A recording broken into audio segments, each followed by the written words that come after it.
แสงเทียนท่ามกลางพายุร้ายโดยสวภาพันธ์คำนิยมดิฉันเป็นคนที่มักอ่านหนังสือแบบผ่านๆมีหนังสือน้อยมากที่อ่านแบบพินิจพิจารณาทุกตัวอักษรแสงเทียนท่ามกลางพายุร้ายเป็นหนังสือที่ดิฉันต้องอ่านหลายรอบทุกคำมีความหมายชวนติดตาม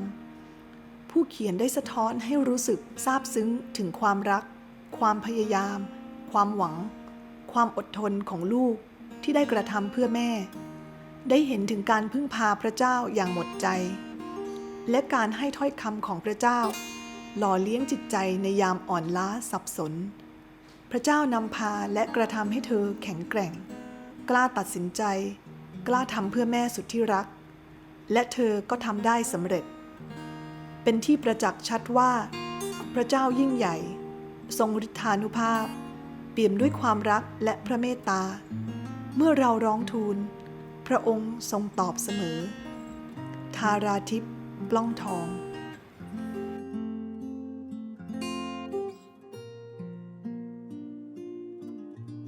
คำอุทิศแด่แม่ผู้เป็นฮีโร่ของชีวิตฉันและเป็นนักสู้ที่แท้จริงของพายุทั้งปวง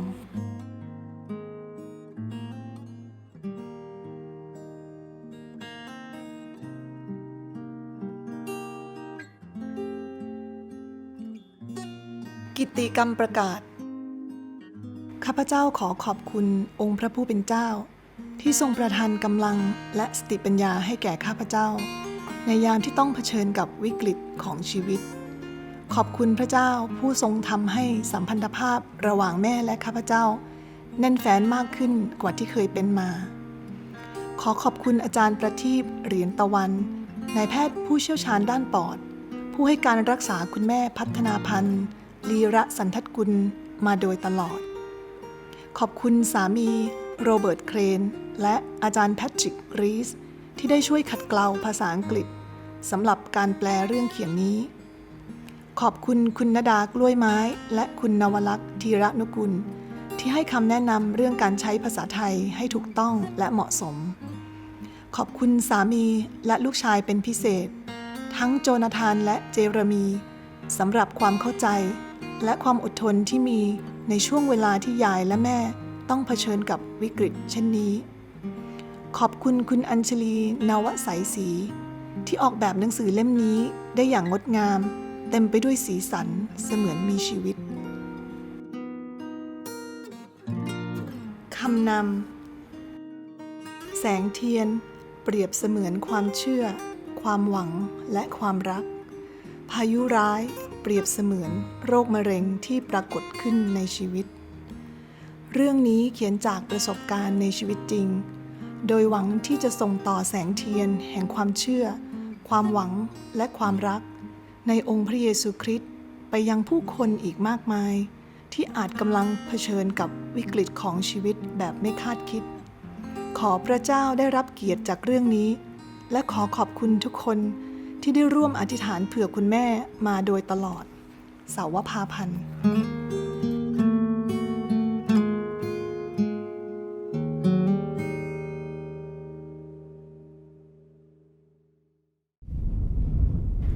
ตอนที่1เมฆสีเทาณอพาร์ตเมนต์เล็กๆแห่งหนึ่งในเขตชานเมืองของประเทศยูเครนสตรีวัย40กว่ากำลังง่วนอยู่กับการทำงานบ้านในระหว่างที่สามีของเธออยู่ที่ทำงานและลูกๆไปโรงเรียนเสียงโทรศัพท์มือถือบนโต๊ะดังขึ้นสวัสดีค่ะเจ๊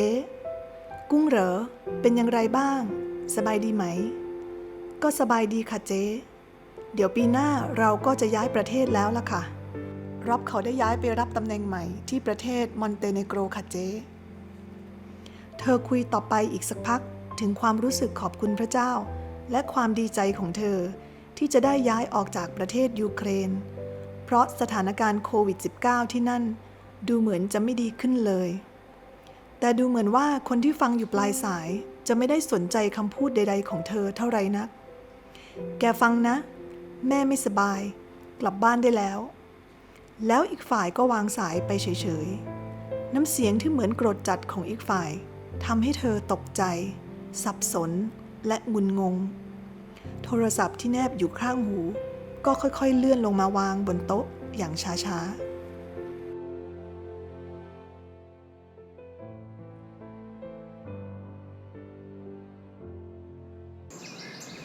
ตอนที่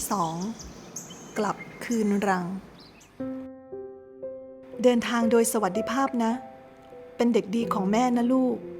พ่อรอบกล่าวลา2 หนุ่มน้อยที่ขึ้นนั่งบนรถแท็กซี่กับแม่ก่อนที่รถจะแล่นออกไป2 หนุ่มน้อยก็โบกมือลาพ่อโดยไม่รู้เลยว่าการแยกจากที่คิดว่าเพียงไม่กี่สัปดาห์จะกลายเป็นวันสุดท้ายที่ทั้ง3 แม่ลูกได้ใช้ชีวิตอยู่ที่ประเทศยูเครน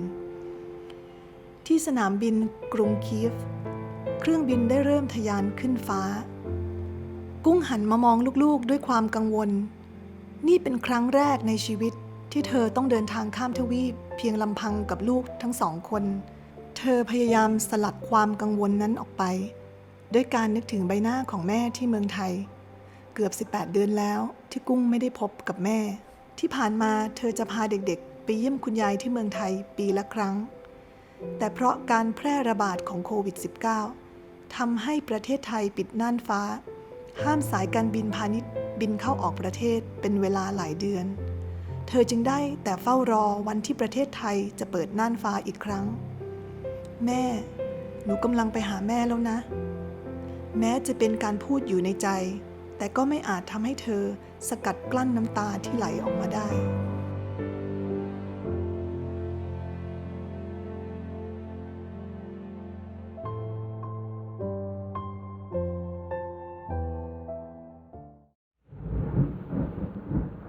ตอนที่3คุกคอนกรีตนี่คือโรงแรมที่เราจะต้องกักตัวเหรอแม่ลูกคนโตถามขึ้นขณะที่ทั้ง3 แม่ลูกกำลังเดินลงจากรถตู้เข้าโรงแรมเล็กๆแห่งหนึ่งในใจกลางกรุงเทพใช่จ้ะเธอพูดพร้อมอบไหล่ลูกเบาๆค่ำนั้นกุ้งมองดูลูกชาย2 คนวัย8 ขวบและ10 ขวบที่กำลังหลับลึกเพราะความเหนื่อยล้าจากการเดินทางยาวนานเกือบ22 ชั่วโมงชีวิตอีก14 คืน15 วันของการกักตัวโดยห้ามออกจากห้องแบบนี้จะเป็นอย่างไรนะลูกๆจะอดทนได้แค่ไหนกันนะเธอครุ่นคิดอยู่ในใจเช้าวันรุ่งขึ้นกุ้งพาลูกๆลงมาชั้นล่างของโรงแรมมีเจ้าหน้าที่ในชุด PPE ป้องกันเชื้อโรคอยู่หลายคนราวกับรู้ว่าตัวเองกำลังต้องเจออะไร2 หนุ่มเริ่มมีสีหน้าไม่ดีถ้านั่งนิ่งๆลูกจะไม่เจ็บนะเธอพยายามใช้เหตุผลคุยกับลูกแต่ความกลัวของเด็กๆทำให้พวกเขาอดที่จะร้องและดิ้นหนีไม่ได้สุดท้ายเธอจึงให้ลูกๆนั่งตักของเธอทีละคนและก็ช่วยเจ้าหน้าที่จับพวกเขาให้นิ่งโดยการกอดพวกเขาไว้แม่เจ็บจังเลย2 หนุ่มน้อยพูดไปพร้อมกับปาดน้ำตาไปขณะเดินกลับห้องพักเธอดึงลูกๆเข้าไปกอดเพื่อปลอบใจในขณะเดียวกันเธอเองก็พยายามกลั้นน้ำตาจากความสงสารลูกๆเราต้องตรวจโควิดแบบนี้กี่ครั้งกี่หนกันครับแม่ลูกชายคนโตถามด้วยความอยากรู้และหวังว่าจะไม่ต้องตรวจอีก3 ครั้งจะลูกเวลาผ่านไปเข้าสู่คืนที่7ค่ำคืนนั้น3 แม่ลูกกำลังเตรียมตัวเข้านอนแม่เมื่อไหร่เราจะได้ไปจากที่นี่ล่ะแม่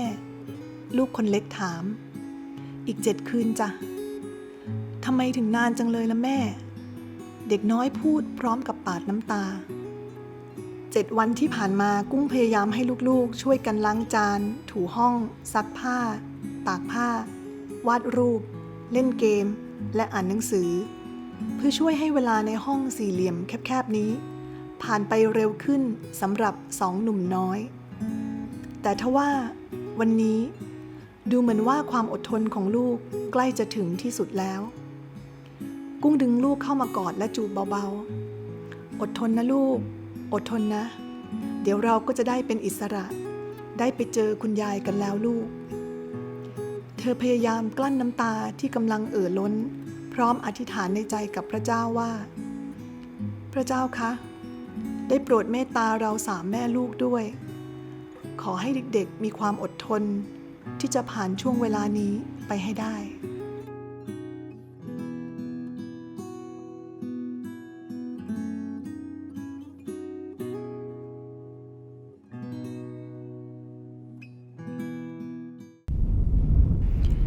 ตอนที่ 4 ลมเปลี่ยนทิศเมื่อรถยนต์จอดสนิทลงที่หน้าบ้านสามแม่ลูกก็ไม่รีรอโผล่เข้ามากอดคุณยายเด็กๆถ่ายรูปกับคุณยายที่สวนหน้าบ้านด้วยความดีใจใกล้จะค่ำแล้วกุ้งเห็นแม่เงียบหายไปจึงเดินเข้ามาตามหาแม่ที่ห้องนอนขณะที่เธอกำลังแง้มบานประตูออกเธอต้องหยุดนิ่งไปชั่วขณะภาพที่แม่นั่งคอพับอยู่บนเก้าอี้นั่งทำให้กุ้งตกใจมากนี่มันไม่ใช่อาการของคนที่ป่วยด้วยโรคหอบหืดแล้วเธอคิดและนึกถึงคำพูดที่แม่พร่ำบอกกับเธอทุกครั้งที่มีอาการไอแล้วภาพในอดีตเมื่อครั้งที่กุ้งมาเยี่ยมแม่ครั้งก่อนก็ย้อนผุดขึ้น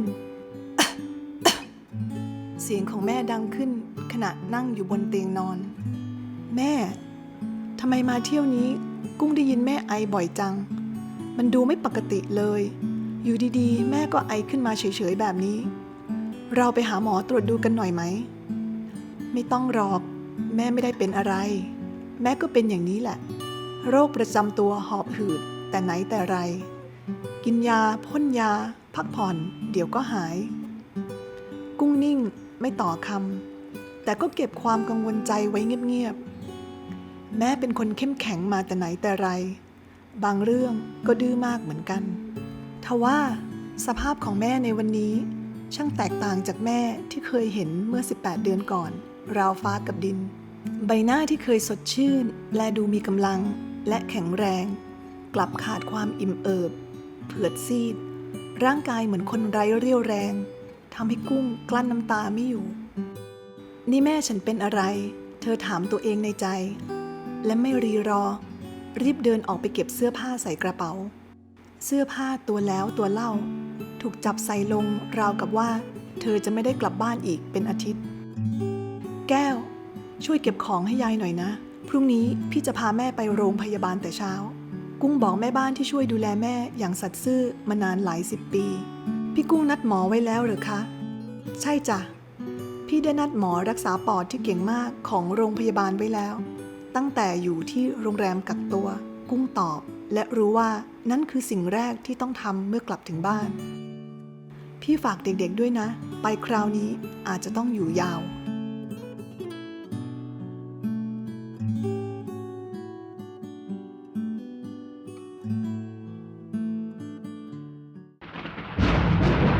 ตอนที่ 5 เสียงฟ้าคำรามที่ห้องตรวจคนไข้หมอสูงอายุเชี่ยวชาญด้านปอดดีกรีนอกท่านหนึ่งกำลังดูฟิล์มเอ็กซเรย์อย่างตั้งใจมันมีอะไรในนั้นถ้าจะให้เห็นชัดขึ้นต้องให้คุณแม่ทำ CT สแกนนะได้ค่ะคุณหมอตรวจให้ละเอียดเลยค่ะ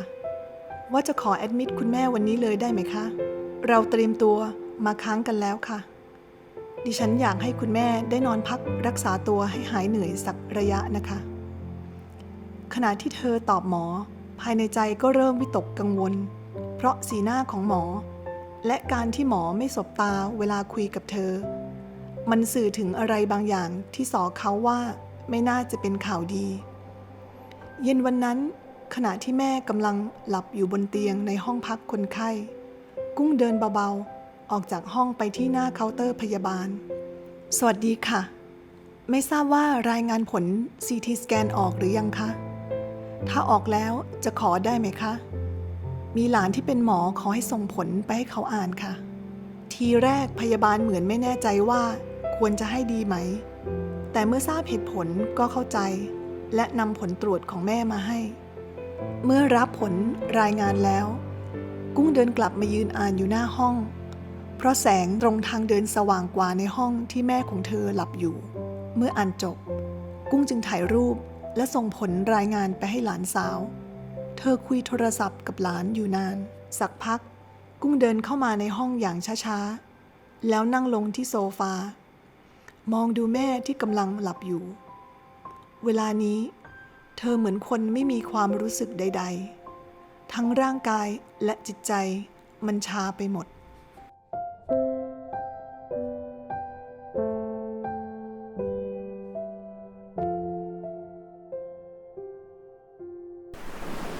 ตอนที่ 6 คลื่นยักษ์สีดำ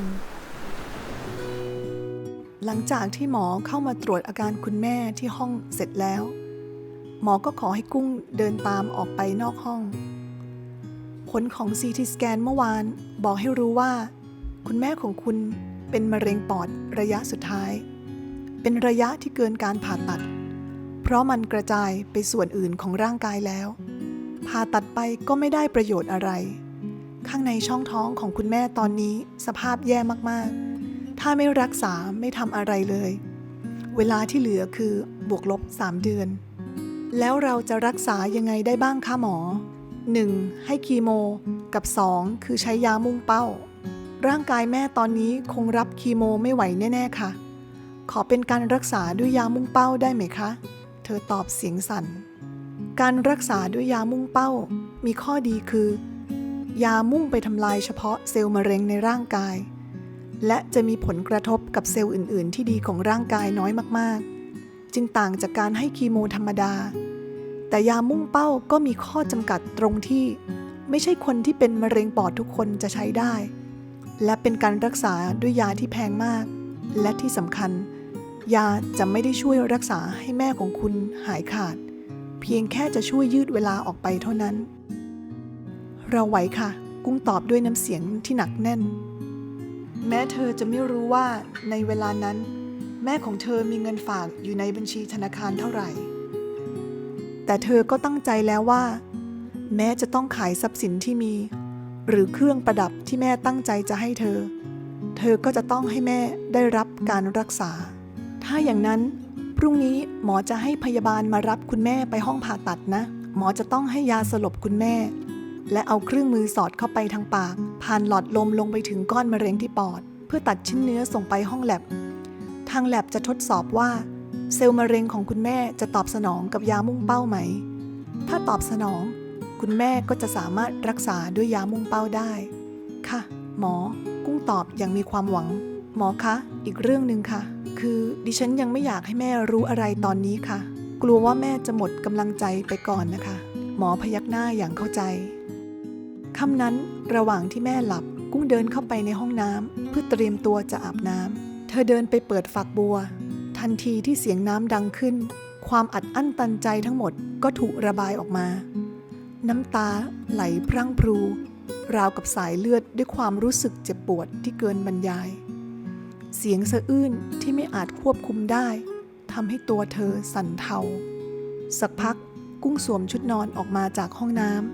เห็นแม่ลืมตาอยู่จึงเดินไปนั่งข้างๆเตียงแม่ตื่นแล้วหรือดีขึ้นไหมจ๊ะแม่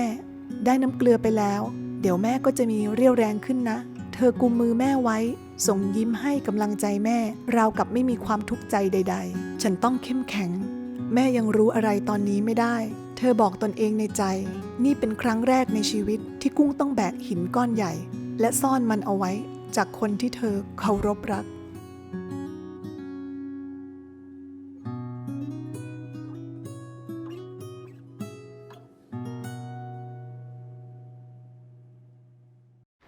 ตอนที่ 7 ลูกเห็บก้อนโตคุณหมอออกจากห้องผ่าตัดแล้วค่ะเดี๋ยวสักครู่คุณหมอจะมาคุยด้วยนะคะพยาบาลหน้าเคาน์เตอร์พูดกับกุ้งระหว่างนั่งรอที่โซฟาในห้องโถงด้วยใจจดใจจ่อคุณหมอก็เดินมาด้วยสีหน้าเคร่งเครียดหมอมีเรื่องค่อนข้างหนักใจอยากจะปรึกษาคุณหมอเอ่ยขึ้นคือว่าตอนที่หมอเอากล้องและอุปกรณ์เข้าไปทางปากผ่านหลอดลมเพื่อจะตัดชิ้นเนื้อจากก้อนมะเร็งที่ปอดปรากฏว่ามันทำไม่ได้เพราะเผอิญว่าก้อนเนื้อถูกเบียดด้วยพังผืดที่มีอยู่เดิมหมอจึงทำได้ดีที่สุดแค่การขูดเอาเนื้อเยื่อรอบๆผนังหลอดลม และบริเวณใกล้เคียงมาให้มากที่สุดเท่าที่จะทำได้เท่านั้นแต่หมอเกรงว่ามีเปอร์เซ็นต์น้อยมากที่สิ่งที่เราส่งไปห้องแลบจะมีความชัดเจนหมอพูดพลางก็วาดรูปประกอบไปพลางเพื่อช่วยให้กุ้งเข้าใจและเห็นภาพชัดเจนขึ้นถ้าจะให้ดีและแน่นอนหมอคิดว่าเราต้องใช้อีกวิธีหนึ่งด้วยคือต้องเจาะปอดผ่านทางด้านหลังเพื่อเอาชิ้นเนื้อบริเวณเยื่อหุ้มปอดส่งไปห้องแลบเพิ่มเผื่อว่าที่ส่งไปก่อนหน้าจะใช้ไม่ได้แต่ทว่าการเจาะปอดอาจมีความเสี่ยงอยู่บ้างซึ่งหมอรับรองว่าจะพยายามทำให้ดีที่สุดเธอตอบตกลงกับสิ่งที่หมอแนะนำคืนนั้นกุ้งศึกษาเรื่องการเจาะปอดเพื่อเอาชิ้นเนื้อไปตรวจจนดึกและพยายามทำความเข้าใจอย่างละเอียดทั้งในเรื่องความเสี่ยงและอันตรายที่อาจเกิดขึ้นแล้วความหนักใจก็ได้ผุดขึ้น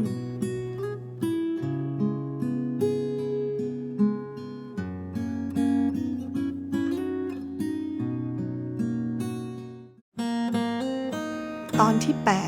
8 มั่นใจในสดุดีวันรุ่งขึ้นคุณหมอและพยาบาล3 คนเดินเข้ามาที่ห้องพัก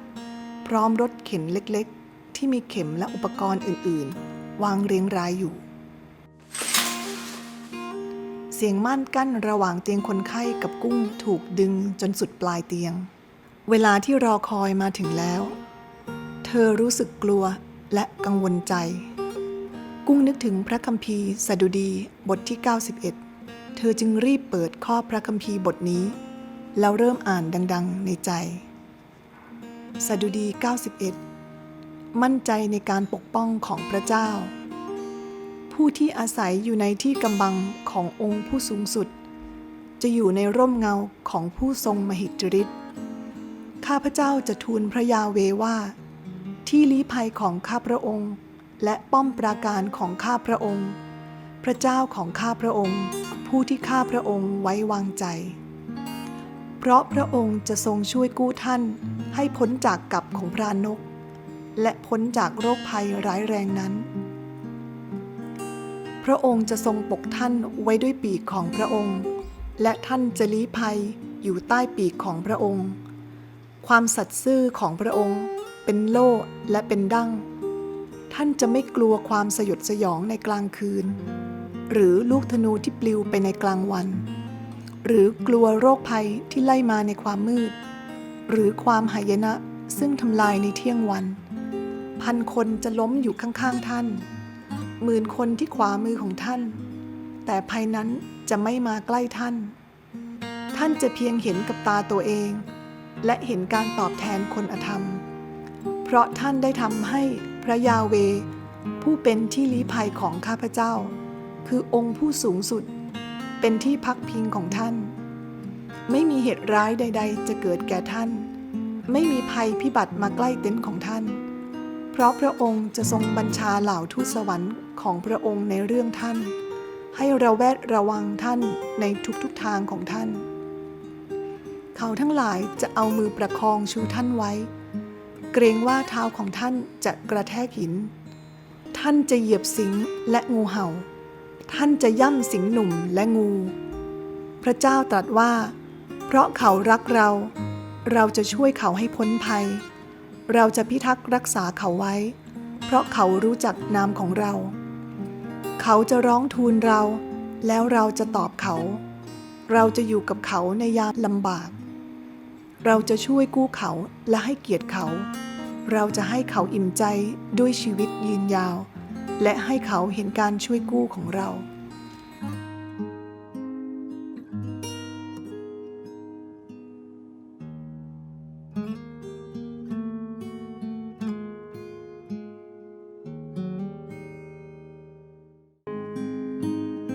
ตอนที่ 9 อัศจรรย์การปกป้องกุ้งท่องพระคัมภีร์บทนี้ซ้ำแล้วซ้ำอีกขณะเดียวกันเธอก็ได้ยินเสียงหยิบจับอุปกรณ์ของพยาบาลอย่างต่อเนื่องเสียงโทรศัพท์มือถือเครื่องหนึ่งดังขึ้นนานหลายทีแต่ไม่มีใครรับสายกุ้งเข้าใจว่าพยาบาลและหมอคงกำลังง่วนและยุ่งกับการเตรียมอุปกรณ์ จึงไม่มีใครว่างรับไม่นานนักเสียงโทรศัพท์ที่เงียบไปก็ดังขึ้นอีกอย่างไม่ลดละราวกับว่าอีกฝ่ายมีเรื่องด่วนจริงๆสวัสดีค่ะพยาบาลคนหนึ่งตัดสินใจที่จะรับสายสักพักกุ้งก็ได้ยินเสียงของหมอดังขึ้นครับอาจารย์ครับใช้ได้ใช่ไหมครับการสนทนาของคุณหมอกับผู้ที่อยู่ปลายสายดำเนินต่อไปอีกระยะหนึ่งซึ่งเป็นภาษาทางการแพทย์ที่เกินความเข้าใจของกุ้ง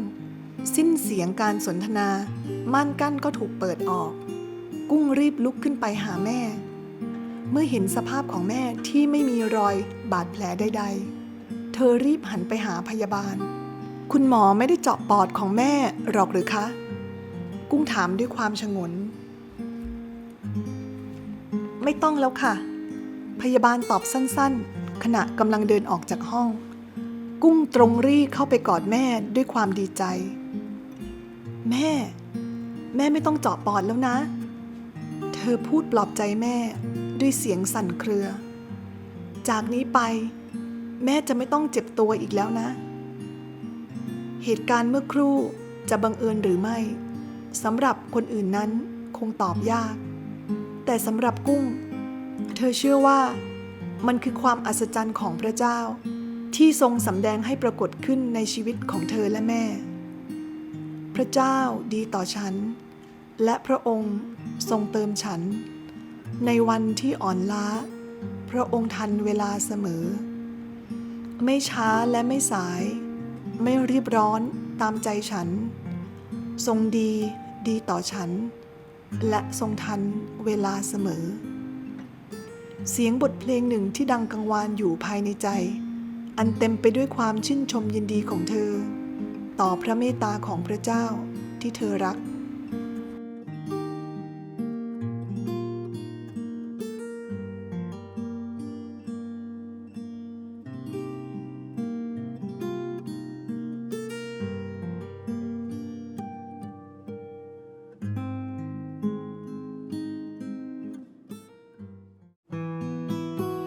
ตอนที่10แสงเทียนนับร้อยสวัสดีค่ะคุณหมอกุ้งกล่าวทักทายทันทีที่เห็นคุณหมอเข้ามาในห้องสวัสดีครับคืออย่างนี้นะผลตรวจของชิ้นเนื้อที่ส่งไปยืนยันว่าเป็นเซลล์มะเร็งจริงๆแต่ก็เป็นชนิดเซลล์ที่ขนาดไม่เล็ก non small cell type ซึ่งไม่แพร่กระจายอย่างรวดเร็วเหมือนกับชนิดเซลล์ที่ขนาดเล็ก small cell type กุ้งฟังต่ออย่างตั้งใจส่วนผลตรวจว่าจะใช้ยามุ่งเป้าได้ไหมเราพบว่าเซลล์ไม่ตอบสนองกับ EGFR inhibitors ซึ่งคนเป็นมะเร็งส่วนใหญ่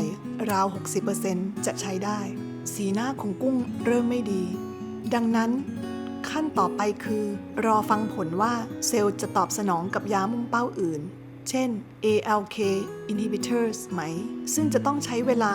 7-10 วันแต่โอกาสก็จะมีประมาณ 5% เท่านั้นหมอพูดพร้อมกับมองกุ้งด้วยสายตาที่แสดงความเห็นใจระหว่างที่รอผลนี้แม่ของคุณจะมีอาการทรุดลงเรื่อยๆกุ้งนิ่งเงียบพยายามสงบสติรวบรวมความคิดหลังจากที่หมอกลับออกไปจากห้องคนไข้เธอไม่รอช้ารีบส่งข่าวให้กับญาติมิตรเพื่อนๆและพี่น้องคริสเตียนที่รู้จักแม่และเธอทั้งในเมืองไทยและต่างประเทศเราต้องการคำอธิษฐานเป็นพิเศษค่ะแม้ความหวังจะดูน้อยนิดแต่กุ้งจะไม่ยอมแพ้กุ้งจะทูลขอความช่วยเหลือจากพระเจ้าเธอเริ่มต้นเขียนพร้อมทั้งให้รายละเอียดตามที่หมอได้บอกเธอภายหลังจากที่เธอได้ส่งข้อความออกไปมีผู้คนมากมายได้รวมใจกันอธิษฐานให้แม่ของเธอเจ๊กุ้งคะคณาจารย์ทั้งหมดที่สถาบันพระคริสตธรรมจะอธิษฐานเผื่อนะคะกุ้งพี่กับแฟนจะอดอาหารอธิษฐานให้แม่กุ้งนะพี่กุ้งครับผมภรรยาและคุณพ่อ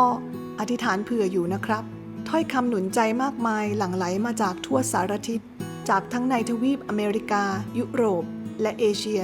แม้แต่ผู้อำนวยการฝ่ายวิชาการของโรงเรียนที่ลูกชาย2 คนของเธอเรียนอยู่ก็ได้ขออนุญาตเธอที่จะแบ่งปันข่าวนี้กับบรรดาอาจารย์ท่านอื่นๆในโรงเรียน เพื่อให้ร่วมใจกันอธิษฐานเผื่อแม่ของเธอระหว่างนี้เด็ก2 คนได้รับอนุญาตให้ย้ายกลุ่มเรียนไปเข้ากลุ่มสำหรับการเรียนออนไลน์เท่านั้นได้ด้วยรู้ว่าเวลานี้เด็กๆจะต้องอยู่เมืองไทยไปอีกนานแบบไม่มีกำหนดกลับประเทศยูเครน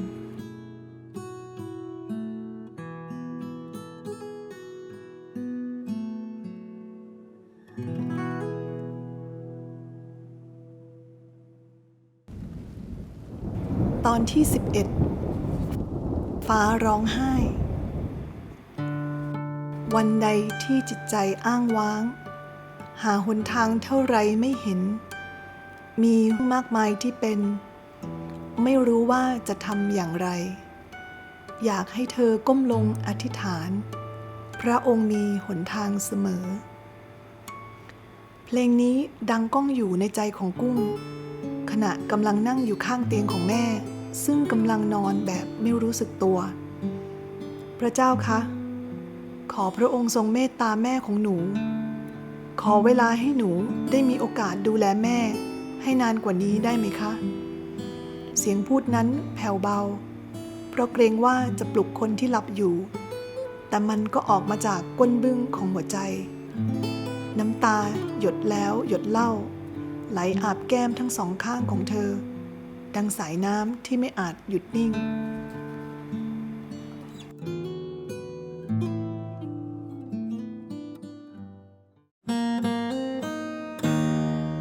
ตอนที่ 12 ด้วยพระคุณเกือบ10 วันที่ต้องรอคอยช่างยาวนานราวกับ10 เดือนทันทีที่หมอเดินเข้ามาที่ห้องกุ้งก็ลุกขึ้นยืนและรอฟังอย่างใจจดใจจ่อผลออกแล้วนะตกลงคุณแม่สามารถใช้ยามุ่งเป้า ALK inhibitors ได้นะเซลล์มีการตอบสนองกับยานี้ดีมากขอบคุณพระเจ้านั่นคือคำแรกที่ออกจากปากเธอกุ้งยิ้มด้วยความดีใจสุดขีดในใจนั้นกระโดดโลดเต้นเดี๋ยวหมอจะรีบสั่งยาให้แล้วเริ่มทานเย็นนี้เลยนะจะได้รอดูถึงพรุ่งนี้ว่ามีอาการข้างเคียงอะไรไหมถ้าไม่มีอะไรสายๆก็กลับบ้านได้ขอบคุณมากค่ะคุณหมอขอบคุณจริงๆค่ะ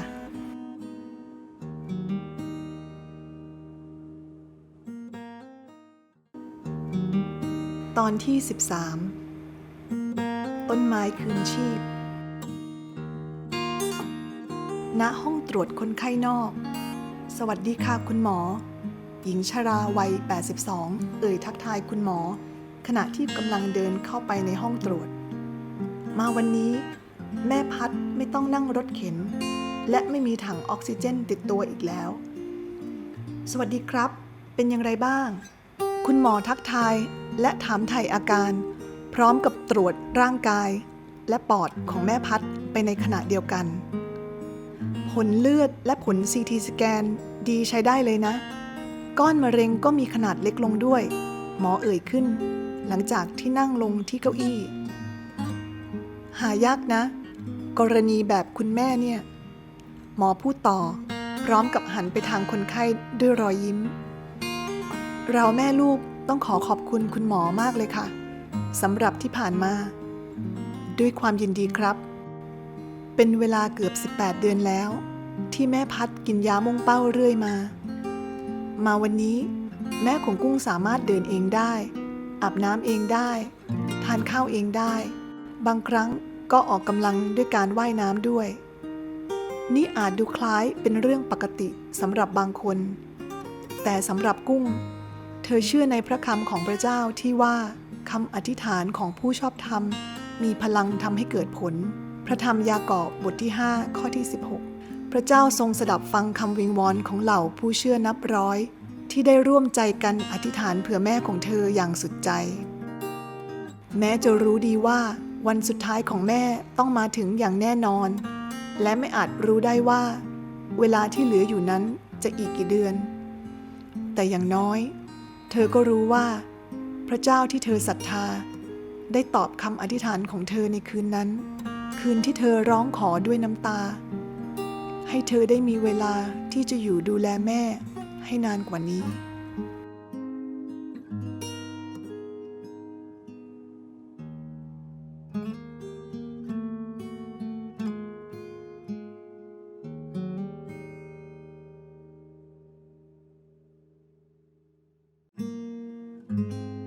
ประวัติคุณพัฒน์พระธรรมอิสยาห์บทที่40ข้อที่31แต่เขาทั้งหลายผู้รอคอยพระเจ้าจะเสริมเรี่ยวแรงใหม่เขาจะบินขึ้นด้วยปีกเหมือนนกอินทรีเขาจะวิ่งและไม่เหน็ดเหนื่อยเขาจะเดินและไม่อ่อนเปลี้ยคุณแม่พัฒนาพันธ์ลีระสันทัดกุลเกิดที่จังหวัดปราจีนบุรีในช่วงสมัยสงครามโลกครั้งที่2เป็นบุตรคนที่4ของพี่น้องทั้งหมด6คนบิดามารดาของแม่พัฒน์เป็นคนเชื้อชาติจีนที่อพยพจากประเทศจีนมาอยู่เมืองไทยในช่วงที่ประเทศจีนเปลี่ยนระบอบการปกครองเป็นระบอบคอมมิวนิสต์ครอบครัวของแม่พัฒน์ได้ยินเรื่องของพระเยซูคริสต์จากการบอกเล่าของหมอจีนท่านหนึ่งที่เวลานั้นได้ช่วยดูแลรักษาบิดาซึ่งป่วยด้วยโรควัณโรคบิดาของแม่พัฒน์เชื่อว่าพระเจ้าเมตตาท่านและช่วยให้ท่านหายจากโรคและมีอายุยืนยาวต่อมาอีกเป็น10 ปีในวัยศึกษาคุณแม่พัฒน์ต้องออกจากโรงเรียนตั้งแต่ยังไม่จบชั้นประถมศึกษาเพราะมีความจำเป็นที่จะต้องช่วยงานค้าขายที่บ้านต่อมาภายหลังแม่พัฒน์ได้กลับไปเรียนการศึกษาผู้ใหญ่ซึ่งเป็นการศึกษานอกระบบจนจบชั้นมัธยมศึกษาและต่อมาได้สำเร็จการศึกษาจากโรงเรียนคริสตศาสนศาสตร์แบปติสต์แม้ว่าคุณแม่พัฒน์มีโอกาสได้ไปโบสถ์ตั้งแต่วัยเยาว์แต่ท่านก็ไม่ได้มีสัมพันธภาพและรู้จักกับพระเจ้าอย่างลึกซึ้งจนกระทั่งเติบโตเป็นผู้ใหญ่และได้มีโอกาสอ่านประวัติของพระเยซูคริสต์ที่ต้องมาตายอย่างทุกข์ทนทรมานเพื่อคนบาปจึงได้ตัดสินใจต้อนรับพระเยซูคริสต์เป็นผู้ช่วยให้รอดของท่านในวัยทำงานคุณแม่พัฒน์ทำธุรกิจจากการขายผลิตภัณฑ์เนื้อสุกรซึ่งต่อมาได้รวมไปถึงธุรกิจด้านขนมอบเบเกอรี่และร้านอาหารแม่พัฒน์เริ่มต้นธุรกิจจากศูนย์จนสามารถสร้างฐานะเป็นปึกแผ่นได้และในขณะเดียวกันแม่พัฒน์ได้รับใช้พระเจ้าโดยอาสาทำงานร่วมกับคณะสตรีสหคริสตจักรแบปติสต์ในประเทศไทยและกับมิชชันนารีจากต่างประเทศหลายท่าน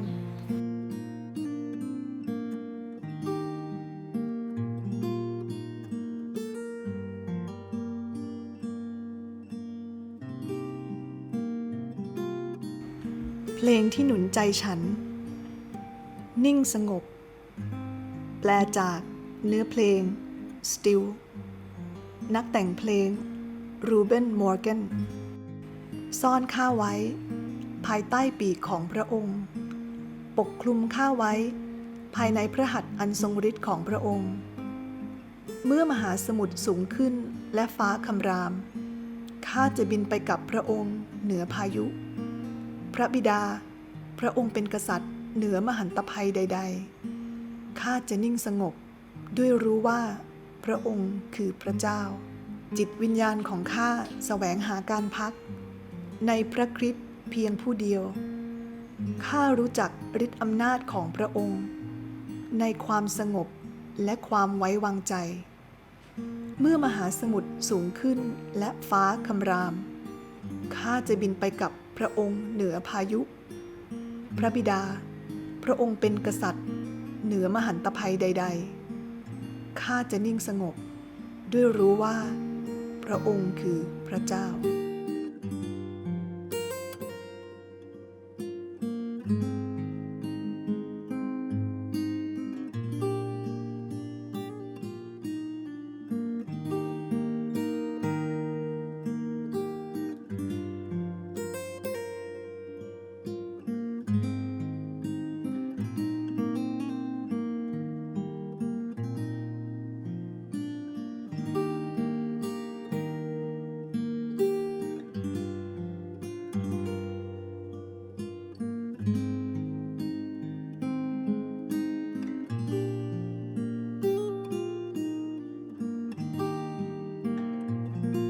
เกี่ยวกับผู้เขียน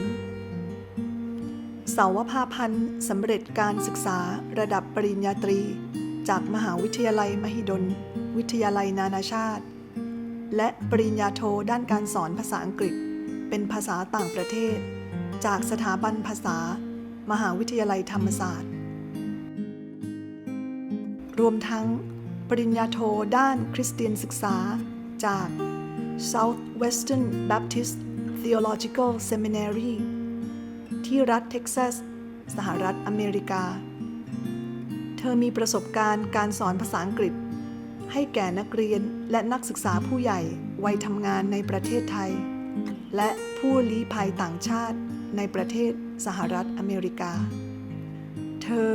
คือคริสเตียนคนไทยผู้สำนึกในพระคุณของพระเจ้าที่มีความปรารถนาจะแบ่งปัน